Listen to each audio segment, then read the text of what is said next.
আমরা এখন যে কাবাটাকে দেখি এটা হচ্ছে স্কয়ার আকৃতির। স্কয়ার মানে কি? বর্গাকৃতি, তাই তো? বর্তমান কাবা কোন আকৃতির বলেন তো? একটা বড় কিউবের সাইজ না? দূর থেকে দেখলে মনে হয় একটা বড় কিউবের সাইজ, কিউবের আকৃতি মানে স্কয়ার, চতুর্ভুজ।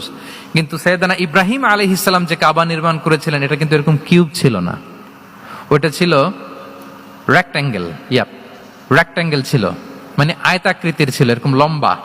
এই যে এই টেবিলটা যেরকম, টেবিলের যে শেপ এইরকম ছিল, এরকম লম্বা কাবাঘর ছিল আয়তাকৃতির। কিন্তু এখন এটা কমে স্কয়ার আকৃতির হয়ে গেছে। এর কারণটা কি? কাবা একবার ওখানে অগ্নিকাণ্ড ঘটার কারণে ধ্বংস হয়েছিল, ফলে কাবাকে আবার রিনোভেশন করা লেগেছিল, পুনর্নির্মাণ।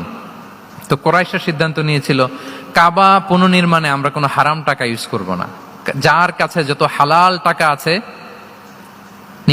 নিয়ে আসা হলো। কিন্তু হালাল টাকা যতটুকু জমা হয়েছে এটা দিয়ে পুরো কাবা নির্মাণ হয় না, অর্ধেক হয়। ফলে কাবা যে আয়তাকৃতির ছিল সেটা না হয়ে গেছে কি বলেন?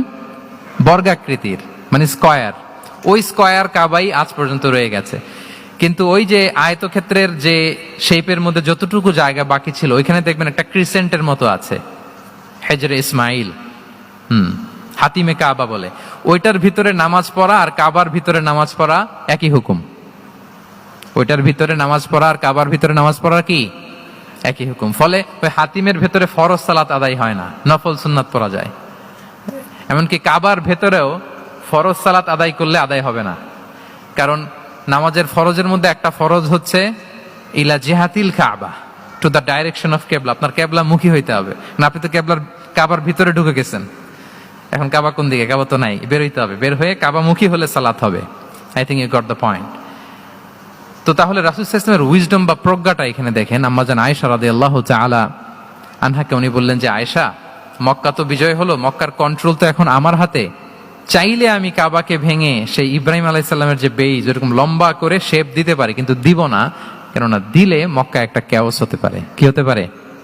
কারণ তারা একেবারে ভেরি রিসেন্ট মুসলমান হয়েছে, তারা না বুঝেই বলবে যে সেই আদি কাবা, মোহাম্মদ এই কাবার অপমান করেছে, কাবাকে ভুলুণ্ঠিত করেছে, সম্মানকে নষ্ট করেছে, এরকম একটা কোশ্চেন রাইজ করতে পারে। এই জন্য আমি করলাম না। সুবহানাল্লাহ, দিস ইজ কল্ড উইজডম। এটাকে কি বলে? প্রজ্ঞা। এটাকে প্রজ্ঞা বলে। তাহলে আপনার জ্ঞান এবং আপনার কমন সেন্স দুইটা যখন কানেক্ট করে তখন সেটা প্রজ্ঞা হয়। প্রজ্ঞার আরেকটা উদাহরণ যদি দেই সিরাত থেকে, রাসূল সাল্লাল্লাহু আলাইহি ওয়াসাল্লামের যে কনফ্লিক্ট রিজলভিং ক্যাপাসিটি ছিল, যখন কাবাকে পুনর্নির্মাণ করা হচ্ছে তখন হাজরে আসওয়াদকে বের করা লেগেছিল, এবং রিনোভেশন শেষে আবার হাজরে আসওয়াদকে তার জায়গা মতো, মানে ব্ল্যাক স্টোন যেটাতে চুমু দিলে মানুষের গুনাহ মাফ হয়ে যায়, হাজরে আসওয়াদ, চিনতে পেরেছেন না? চুমু দিতে পেরেছেন আপনারা? হ্যাঁ, ওরে আল্লাহ, অনেকে দিয়েছে, তো আমি দিতে পারি না এখনো। ওখানে যে ভিড় থাকে, ওই ধাক্কা ধাক্কি করে মনে হয় যে না, হজ বা উমরার যে মূল এসেন্স বা স্পিরিট ওইটা বোধহয় নষ্ট হয়ে যায়। এজন্য অনেকবার ট্রাই করেও, এবার আমার সাথে একটা 8 জনের গ্রুপ ছিল, খুব নাদুস নুদুস লম্বা চূড়া। তো বলতেছে শায়েক আপনার কোনো টেনশন করা লাগবে না, আসেন। তো ওরা যেরকম ধাক্কা ধাক্কি শুরু করছে ওইটা দেখি আমার আর সাহস হয় নাই। বলছে যে ভাই, আমি মাফও চাই, দোয়াও চাই, আমার করা লাগবে না, ওই দূর থেকে ইশারা দিলেই হবে। তো এটা অনেকে ভুল করে ফেলে। অনেক বোনেরা যাদের জন্য হেজাব নিকাব মেনটেন করা হচ্ছে ফার্জ, পর্দার কোনো বালাই নাই, পুরুষের সাথে ধাক্কা ধাক্কি করে তার শরীর মিশে যাচ্ছে, গা মিশে যাচ্ছে, ধাক্কা ধাক্কি করে একটা সুন্নতের জন্য ফরজকে স্যাক্রিফাইস করে ফেলতেছে। মানে ফোকাস ঠিক নাই আর কি, কোথায় যে কোনটা করতে হবে ওইটাই ভুলে গেছে। তো এই হাজরে আসাদ পাথরকে আবার জায়গা মতো রাখতে হবে। এখন কে রাখবে এই নিয়ে মারামারি মক্কায়।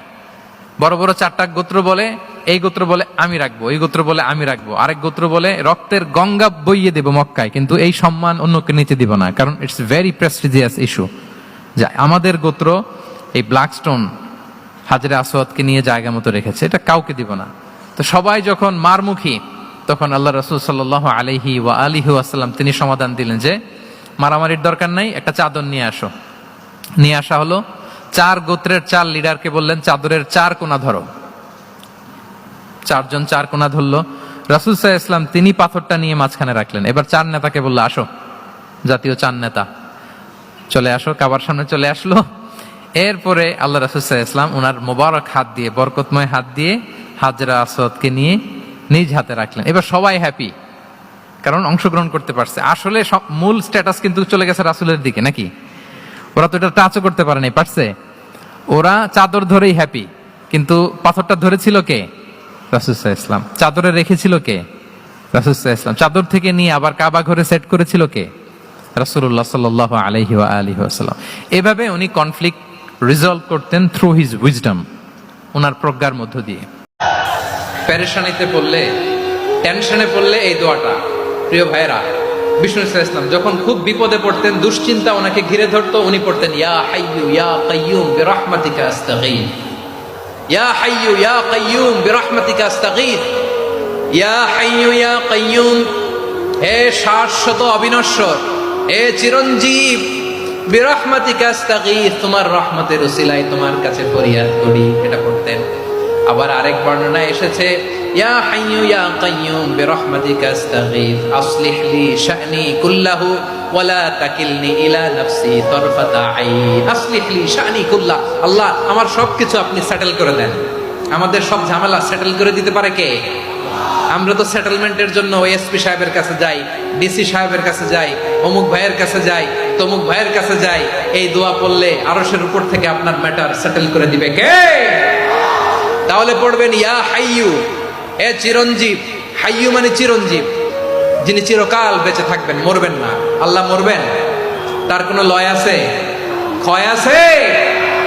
সূরা রহমানে আল্লাহ বললেন কুল্লু মান আলাইহা ফানি ওয়া ইয়াবকা ওয়াজহু রাব্বিকা যুল জালালি ওয়াল ইকরাম ফাবিআইয়ি আলাই রাব্বিকুমা তুকাযিবান। জমিনে যা আছে সব ফান, ভ্যানিশ হয়ে যাবে, নিশ্চিহ্ন হয়ে যাবে, শেষ হয়ে যাবে, সব বিলুপ্ত হয়ে যাবে, একজন ছাড়া। জোরে বলেন তিনি কে?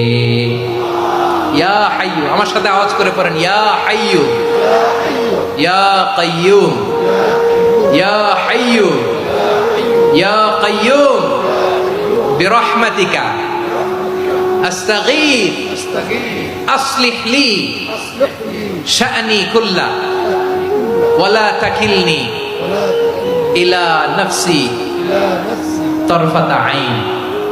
এভাবে দোয়া করলে আপনাকে বিপদ মুক্ত করবে কে? এই দোয়াটা কেন পছন্দ আল্লাহর কাছে? কারণ এখানে আল্লাহর দুইটা সুন্দর নাম আছে, গুণবাচক নাম, আল হাই, আল কাইয়ুম, এই দুটো নাম আছে এখানে। আবার এই দুইটা আয়াতুল কুরসির অংশ। আয়াতুল কুরসির শুরু তো এটা আসরা নাই, হ্যাঁ আসরা নাই। 3 নাম্বার কারণ এটা ইসমে আজম। কোন দোয়াটা ইসমে আজম? যে দোয়া ওসিলায় দোয়া করলে আল্লাহ দোয়া ফেরায় না। অনেকগুলো মত আছে, সবচেয়ে ভ্যালিড মত হচ্ছে এটা, ইয়া হাইয়ু ইয়া কাইয়ুম, এর ওসিলা দিয়ে দোয়া করলে দোয়া কবুল করে কে? 2 নম্বরে বিশ্বনবী মারাত্মক বিপদে পড়লে আরেকটা দোয়া পড়তেন, আল্লাহুম্মা ইন্নী আবদুক। আগে দোয়াটা পড়ি, শুনেন। আল্লাহুম্মা ইন্নী আবদুক ওয়া ইবনু আবদিক ওয়া ইবনু আমাতিক নাসিয়াতি বিয়াদিক মাদিন ফিয়া হুকমুক আদলুন ফিয়া কাদাউক আসআলুকা বিকুল্লি ইসমিন হুয়া লাক সাম্মাইতা বিহি নাফসাক আও আনজালতাহু ফি কিতাবিক আও আল্লামতাহু আহাদাম মিন খালকিক أو استأثرت به في علم الغيب عندك أن تجعل القرآن ربيع قلبي ونور صدري وجلاء حزني وذهاب همي। سبحان الله পড়েন। বিষ্ণু বলতেন আল্লাহুম্মা ইন্নী আবদুক, ও আল্লাহ আমি আপনার গোলাম, ওয়াবনু আবদিক, গোলামের ঘরের গোলাম, ওয়াবনু আমাতিক, বাদির ঘরের গোলাম। মানে আল্লাহ আমি আপনার গোলাম, আমার বাবা আব্দুল্লাহ ছিল আপনার গোলাম, আমার মা আমিনা ছিল আপনার বাদী। মানে আমরা গোলাম বংশের, সব গোলাম। নিজেরে এর চেয়ে আর ছোট করে আল্লাহর কাছে উপস্থাপন করা যায় আমার ভাইরা? কথা কি বুঝতেছেন? নিজেকে এর চাইতে ছোট, নগণ্য আর তুচ্ছ করে আল্লাহর সাথে প্রেজেন্ট করা যায়? বিশ্বনবী বললেন ও আল্লাহ আমি আপনার গোলাম, গোলামের ঘরের গোলাম, দাসীর ঘরের গোলাম, নাসিয়াতি বিয়াদিক, আমার মাথার চুলের ছুটি আপনার হাতের মুঠোয়। আপনি ডানে টান দিলে আমি ডানে যেতে বাধ্য, আপনি বাঁয়ে টান দিলে বাঁয়ে যেতে বাধ্য। সুবহানাল্লাহ বলেন। পিছনে 2-1 ভাই দাঁড়ালেন কেন? হ্যাঁ বসুন, জায়গা চেঞ্জ করতেছে, সেই দুপুর থেকে বসে আছে আমি জানি। মাশাআল্লাহ, কেউ 2-1 বেরিয়েছে, গ্যাপ পূরণ করতেছে। মাশাআল্লাহ পড়েন সুবহানাল্লাহ আলহামদুলিল্লাহ লা ইলাহা লা ইলাহা ইল্লাল্লাহ মুহাম্মাদুর রাসূলুল্লাহ সাল্লাল্লাহু আলাইহি ওয়াসাল্লাম। বিশ্বনবী বললেন, আল্লাহ আমার মাথার চুলের ঝুঁটি আপনার হাতের মুঠোয়। আচ্ছা, এইভাবে কাকে ধরা হয়? যে খুব ছোট, ঠিক কি না? নিজেকে কত ছোট করলেন বিশ্বনবী। ও আল্লাহ, আমার মাথার চুলের ঝুঁটি আপনার হাতের মুঠোয়, আপনি ডানে টানলে আমি ডানে যাব, বায়ে টানলে বায়ে যাব।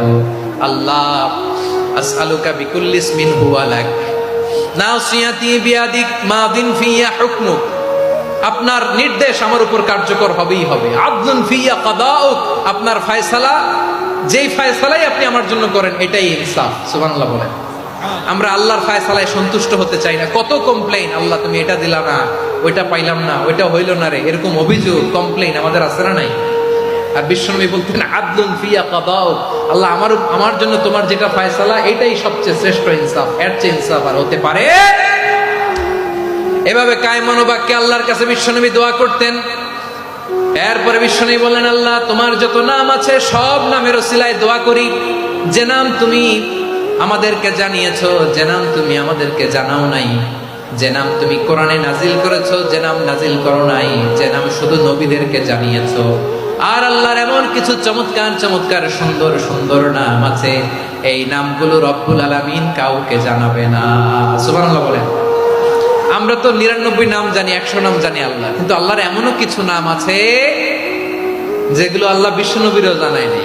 এগুলো আল্লাহ ইলমুল গায়বে রেখে দিয়েছেন। দোয়ার সময় বলবেন, আল্লাহ তোমার যেই নামগুলো জানি, যেগুলো জানি না, যেগুলো কোরআনে আছে, যেগুলো নাই, যেগুলো নবীরে খাস ভাবে জানাইছো ওগুলোর উসিলায়, যেগুলো কোনোদিন জানাবাও না তোমার ওই নামের উসিলাও তোমার কাছে চাই। আল্লাহ কোরআনকে আমার হৃদয়ের বসন্ত বানাও, আমার বক্ষের জ্যোতি বানাও, আমার চিন্তা দুশ্চিন্তা তুমি দূর করে দাও। বিশ্বনবী বললেন, এই কালিমাগুলো, এই বাক্যগুলো পড়ে যদি কেউ আল্লাহর কাছে ফরিয়াদ করে, তার হৃদয় থেকে দুশ্চিন্তা কাটিয়ে দিবে কে? পড়বেন, এই দোয়াগুলো পড়বেন। আচ্ছা, সব শেষে বলি, ঋণের বোঝায় যারা জর্জরিত, বিষ্ণু ইসলাম চমৎকার একটা দোয়া শিখিয়েছেন। আমাদের অনেকে ঋণের বোঝায় জর্জরিত, আছে না নাই? এদিকে কেউ আছেন? থাকলে হাত তোলার দরকার নেই, থাকলে এই দোয়াটা পড়বেন। এক সাহাবীর নাম আবু উমামা, নামাজের ওয়াক্ত ছাড়া উনি মসজিদে যেয়ে বসে আছে। বিশ্বনবী বললেন, কিরে আবু উমামা, নামাজের তো ওয়াক্ত হয় না, মসজিদে কি? সাহাবী বলে, হুমুমুন লাজিমাতনি ওয়া দুয়ুন, নবী গো, ঋণের বোঝায় এমন টেনশনে আছি, ঘরে থাকতে পারলাম না, মসজিদে চলে আসছে। বিশ্বনবী বলেন, আমি কি তোমার এমন একটা দোয়া শিখাবো যেটা পড়লে আল্লাহ তাআলা তোমার ঋণের বোঝা হালকা করে দিবে? আবু উমামা বললেন, ইয়া রাসূলুল্লাহ, অবশ্যই শিখাবেন। বিশ্বনবী বললেন, তাহলে তুমি পড়বা, আল্লাহুম্মা ইন্নী আউযু বিকা মিনাল হাম্মি ওয়াল হাযান ওয়া আউযু বিকা মিনাল জুবনি ওয়াল বুখল ওয়া আউযু বিকা মিন গালাবাতিদ দাইনি ওয়া কাহরির রিজাল। ও আল্লাহ, তোমার কাছ থেকে দুশ্চিন্তা থেকে পানাহ চাই, কৃপণতা, ভীরুতা, অলসতা, কার্পণ্যতা, এই সব কিছু থেকে, মানুষের কঠোরতা, আমার উপর মানুষের আধিপত্য এবং ঋণের বোঝা থেকে পানাহ চাই। এই দোয়াটা যখন বিশ্বনবী শিখাই দিলেন, আবু উমামা বারবার এই দোয়া করে, আল্লাহুম্মা ইন্নী আউযু বিকা মিনাল হাম্মি ওয়াল হাযান ওয়া আউযু বিকা মিনাল আজজি ওয়াল কাসাল। বিকট একটা আওয়াজ হবে, ইসরাফিল যখন সিংহায় ফুৎকার দিবে, গোটা বিশ্বটারে মেসাকার করে দিবে কে? আবার বিশ্বনবী শোনাতে লাগলেন, ইদা জুলজিলাতিল আরদু জিলজালাহা ওয়া আখরাজাতিল আরদু আসফালাহা। বিশ্বনবী বললেন, সেদিন পৃথিবীটা কেঁপে উঠবে, মহা ভূমিকম্প হবে। জমিনের ভেতরে যা আছে, তেলের খনি, গ্যাসের খনি, স্বর্ণের খনি, সবকিছু জমিনটা বমি করে বের করে দিবে। আবার বিশ্বনবী বলতে লাগলেন, ইদা রুজ্জাতিল আরদু রাজ্জান ওয়া বুসাতিল জিবালু বাসসা। সুবহানাল্লাহ পড়েন। জমিনটা কেঁপে উঠবে, পাহাড়গুলো ভেঙে চুরে দুমড়ে মুচড়ে যাবে, গোটা বিশ্বটা কেঁপে উঠবে, সাগরের বুকে দাউ দাউ করে আগুন চলবে। সেই দিনটা হচ্ছে কিয়ামতের দিন। বিশ্বনবীর মুখ থেকে বারবার বারবার বারবার এই কিয়ামত কিয়ামত শুনতে শুনতে কাফেরদের মনের ভিতরে ভয় ঢুকে গেছে। কাফেররা মনে মনে কয়, এই মুহাম্মদ তো কোনোদিন মিথ্যা কথা বলতে শুনি নাই। শুনছে? বিশ্বনবী ওনার পুরো জীবনে একটি মিথ্যা কথা বলেছেন, একটি অসত্য কথাও তিনি বলেছেন। ওদের মনের ভিতরে ভয় ঢুকে গেছে, কিরে মুহাম্মদ যা বলে তাই তো হয়। এই যে মুহাম্মদ বারবার বারবার কিয়ামতের কথা বলতেছে, যদি সত্য হয়, যদি চলো মোহাম্মদের জিজ্ঞেস করি যে এই যে কিয়ামতের কথা তুমি বলো এটা কবে হবে? সুবহানাল্লাহ পড়বেন না? সবাই এসে জিজ্ঞেস করলো, মোহাম্মদ তুমি তো মিথ্যা বলো না, তুমি সত্যবাদী আর সাদিকাল আমিন, তুমি বলো কিয়ামত হবে। আমাদের জানতে বড় মন চায় কিয়ামত যে হবে, কিয়ামতটা কবে হবে? আল্লাহ তখনই আয়াত নাযিল করে বললেন, নবী ওরা জিজ্ঞেস করে কিয়ামত কবে হবে, কিন্তু আপনি বলবেন কেমনে? বলতে পারে একজন, তিনি কে? ইন্নাস সাআতা লাআতিয়াতুন লা রাইবা ফিহা ওয়ালাকিন্না আকসারান নাসি লা ইউমিনুন। আল্লাহ বললেন কিয়ামতটা হবেই হবে, এতে কোনো সন্দেহ নাই। সন্দেহ আছে নাকি? এটা কিন্তু ঈমানের সাথে সম্পৃক্ত। কিয়ামত যে হবে আমাদের কারো সন্দেহ আছে? কারো সন্দেহ নেই। কারো কি এমন ক্ষমতা আছে যে কিয়ামতকে আটকায় দিবে? বলেন। পৃথিবীর কোন প্রধানমন্ত্রী, প্রেসিডেন্ট, পুলিশ প্রধান, র্যাবের প্রধান, বিডিআর, সেনাবাহিনী, Donald Trump, Barack Obama, George W Bush, Vladimir Putin, Narendra Modi, পৃথিবীর কেউ এই কিয়ামতকে আটকায় রাখতে পারে? অসম্ভব। কিয়ামত হবেই, কেউ কিয়ামতকে ঠেকায় রাখতে পারবে? এটা হবে, কিন্তু কবে হবে কেউ জানে না, একজন ছাড়া। তিনি কে? ইন্নাল্লাহা ইনদাহু ইলমুস সাআহ, আল্লাহর কাছে আছে এই কিয়ামতের জ্ঞান, কেউ এই জ্ঞান রাখে না। সাইয়েদনা জিবরাইল বিশ্বনবীকে একবার প্রশ্ন করলেন, ইয়া রাসূলুল্লাহ সাল্লাল্লাহু আলাইহি ওয়াসাল্লাম, মাতা সাআহ, এই যে আপনি কিয়ামতের কথা বলেন, এই কিয়ামতটা কখন হবে? বিশ্বনবী বললেন, মাল মাসউলু আনহা বিআ'লামা মিনাস সাইল। ও জিবরাইল, তুমি যেমনি জানো না আমিও জানি না। সুবহানাল্লাহ পড়ো। যারা জিজ্ঞেস করা হয়েছে সে জিজ্ঞাসাকারীর চেয়ে ভালো জানে না। মানে তোমার যা দশা আমারও একই দশা, তুমিও জানো না আমিও জানি না, তো জানে কে? আবার এক সাহাবী বললেন, ইয়া রাসূলুল্লাহ মাতা সাআ, কিয়ামত কবে হবে? বিশ্বনবী কোনো উত্তর না দিয়ে আবার সাহাবীরে প্রশ্ন করলেন, বললেন, ওয়া মাযা আ'দাতা লিস-সাআ, কিয়ামত কবে হবে জানার জন্য পাগল হলে কেন? কিয়ামতের জন্য তুমি কি প্রস্তুত করে রেখেছো? সাহাবী বলে, মা আ'দাতু লাহা শাইআন ইয়া রাসূলুল্লাহ, ইয়া রাসূলুল্লাহ আমি কিয়ামতের জন্য কিছুই প্রস্তুত করতে পারি নাই, ইল্লা আন্নী উহিব্বুল্লাহ ওয়া রাসূলুহু, তবে একটা জিনিস আছে, সেটা কি? সেটা হচ্ছে আমি আল্লাহরে আর আল্লাহর রাসূলরে বড় ভালোবাসি। বিশ্বনবী বললেন, ফা ইন্নাকা মা আমান আহবাবতা, তুমি তো ভালো জিনিসে জোগাড় করেছো। জেনে রাখো, তুমি যাদেরকে ভালোবাসো কিয়ামতের দিন জান্নাতে ঢুকে কিয়ামতের পরে জান্নাতে তাদের সাথেই তুমি থাকবা। যার সাথে যার ভালোবাসা তার সাথেই তার জান্নাত। চিল্লায় বলেন ঠিক কিনা? তাহলে বোঝা গেল এই কিয়ামত হবেই, এই কিয়ামতরে কেউ ঠেকায় রাখতে পারে না। আর কিয়ামত কবে হবে এটা কেউ জানেও না, এমনকি জিবরাইলও জানতেন না। সাইয়েদনা জিবরাইল, এমনকি বিশ্বনবী মুহাম্মদ রাসূলুল্লাহ সাল্লাল্লাহু আলাইহি ওয়াসাল্লামও জানতেন না। জানে শুধু একজন, তিনি কে? কিন্তু অনেকে দেখবেন ইদানিং কালে বলে ফেলে যে অমুক সালে কিয়ামত। আছে না নাই? বই করে নাই এগুলা? হ্যাঁ, অনেক জায়গায় কিন্তু এরকম বলে 25 সালে কিয়ামত, 30 সালে, 35, 40। এটা বলার ক্ষমতা আপনারা দিয়েছে কে? এটা তো মিনাল উমুর আল গায়বিয়া, অদৃশ্যের খবর। অদৃশ্যের খবর তো কেউ জানে না, কে জানে? অদৃশ্যের খবরের ব্যাপারে কিছু বলতে চাওয়া মানে অদৃশ্যের ব্যাপারে হস্তক্ষেপ করা, এটা কুফরি। কথা বলেন। এজন্য কিয়ামত কবে হবে এক্সাক্ট টাইম আমরা কেউ জানি না, এটা আল্লাহ। বিশ্বনবীও জানতেন না। তবে বিশ্বনবী কিয়ামতের কিছু আলামত আমাদের সাথে শেয়ার করেছেন। হাদিসের পরতে পরতে, হাদিসের প্রামাণ্য কিতাবগুলোতে যখন আপনি পড়বেন, চ্যাপ্টারগুলোতে পড়বেন, বিভিন্ন জায়গায়, বিভিন্ন নসিহাতে, বিভিন্ন আলোচনায় বিশ্বনবী মুহাম্মদ রাসূলুল্লাহ তিনি বর্ণনা করেছেন যে কিয়ামতের আগ দিয়ে গোটা বিশ্বের, গোটা পৃথিবীর সামাজিক অবস্থা, রাষ্ট্রীয় অবস্থা, পারিবারিক অবস্থা এরকম হবে। কি কি আলামত বিশ্বনবী বলে গেলেন আমাদের জানার দরকার আছে না নাই? আমরাও কিন্তু অবাক করা কোনো কাণ্ড দেখলে বলে ফেলি এটা কিয়ামতের আলামত, বলি না? কথা বলেন।